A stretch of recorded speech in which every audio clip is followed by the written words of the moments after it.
Bonjour et bienvenue ici en Suisse pour le 79e salon de l'automobile de Genève. Genève, un des plus grands salons automobiles au monde, pas tant en termes de superficie puisqu'on a à peu près ici réuni 2 palais du Heysel, mais qualitativement par contre on est servi avec 85 grosses nouveautés mondiales et européennes.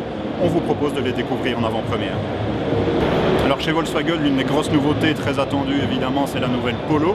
La nouvelle Polo qui nous revient sur une plateforme complètement inédite, une longueur hors tour augmentée de 5 cm, un empattement accru, des voies plus larges et surtout l'arrivée du 1600 TDI. Mais pour nous en parler plus en détail, je vous présente Jean-Marc Ponteville, le porte-parole de Volkswagen Belgique. La Polo 2009 est complètement nouvelle, châssis, carrosserie, design, motorisation et boîte de vitesse.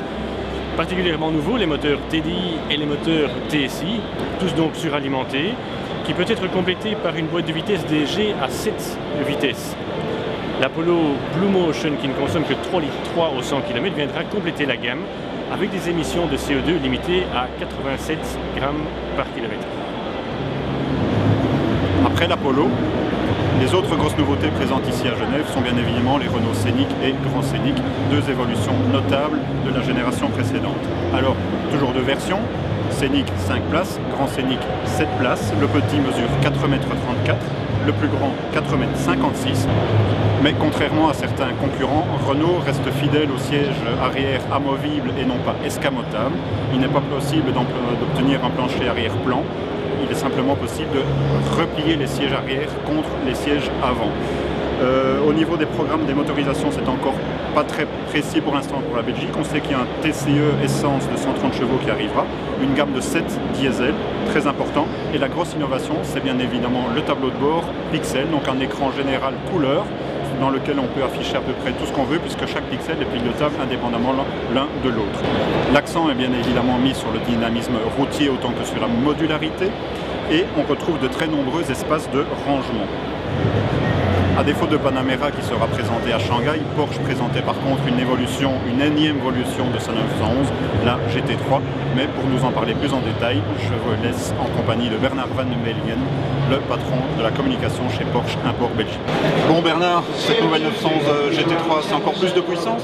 C'est encore plus de puissance, effectivement. Elle fait maintenant 435 chevaux, de 0 à 100 en 4 secondes, donc on a effectivement gagné quelques centièmes de seconde.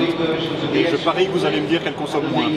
Elle consomme identiquement la même chose que l'ancienne version, donc elle peut consommer même vu qu'elle est beaucoup plus puissante, gros avantage. Alors 435 chevaux, pour ça le moteur a subi quelques évolutions, on est passé du 3.6 au 3.8, mais toujours en atmosphérique évidemment. Voilà, donc on n'a rien modifié, on n'a pas mis de turbo, reste atmosphérique de 3.6 à 3.8, tout en gardant je dirais une injection normale, donc c'est pas une injection directe.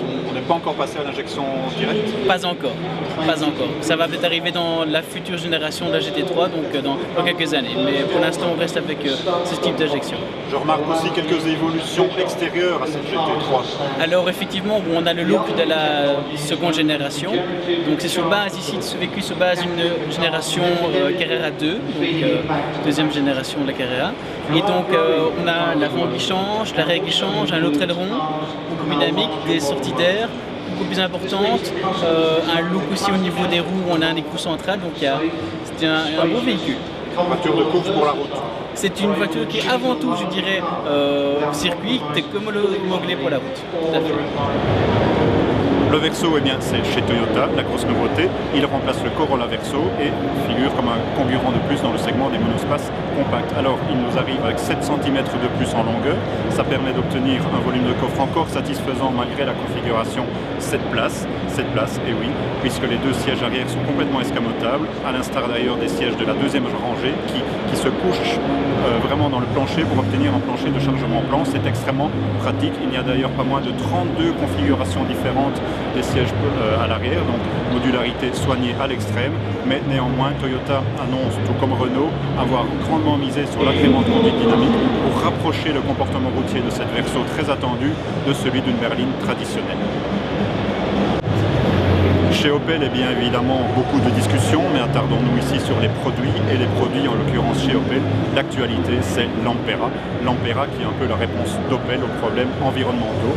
une voiture 100% électrique qui propose 60 km d'autonomie en mode 100% électrique donc, et qui peut porter son autonomie à 500 km moyennant le recours à un petit moteur thermique qui tourne à régime stationnaire et qui alimente lui directement alors le générateur, qui ne recharge pas les batteries mais qui alimente le générateur pour porter donc, je le disais, l'autonomie à 500 km. Ça paraît très prometteur sur le papier, nous sommes en tout cas très curieux de l'essayer, mais ce ne sera pas avant mi-2010. Ratan Tata était présent sur le stand qui porte le même nom et pour une bonne et simple raison, c'est qu'il s'apprête à commercialiser sa petite Nano qu'on avait vue il y a quelques années destinée au marché émergent à 2000 €. Ici, il prévoit carrément de la commercialiser en Europe au prix de 5000 €, moyennant évidemment quelques évolutions en termes de dépollution et en termes de sécurité. Alors, on ne sait pas encore grand chose sur la voiture. Ce qu'on sait par contre, c'est que le petit bicylindre de 600 cm3 va être remplacé par un 3 cylindres en alu et injection multipoint qui émettra aux alentours de 96 grammes au kilomètre de CO2. La voiture est plus longue, d'une vingtaine de centimètres, plus large, l'empattement est plus généreux, la finition de meilleure qualité, quelques détails esthétiques extérieurs ont également été retravaillés pour rendre la voiture peut-être plus jolie à regarder et on sait que la commercialisation devrait intervenir en Europe en tout cas aux alentours du mois de novembre 2010. Donc clairement l'offensive indienne Tata qui après avoir racheté Jaguar et Land Rover, l'offensive donc se confirme. C'est ainsi que se termine notre petit tour d'horizon des principales nouveautés de ce salon de Genève. Dans les années ici, plusieurs bruits couraient. Certains étaient plus ou moins pessimistes, on va le dire, il y a parfois de quoi l'être. D'autres voyaient plutôt dans la surabondance de nouveautés un signe d'optimisme envers l'avenir et le signe surtout que les constructeurs réagissent.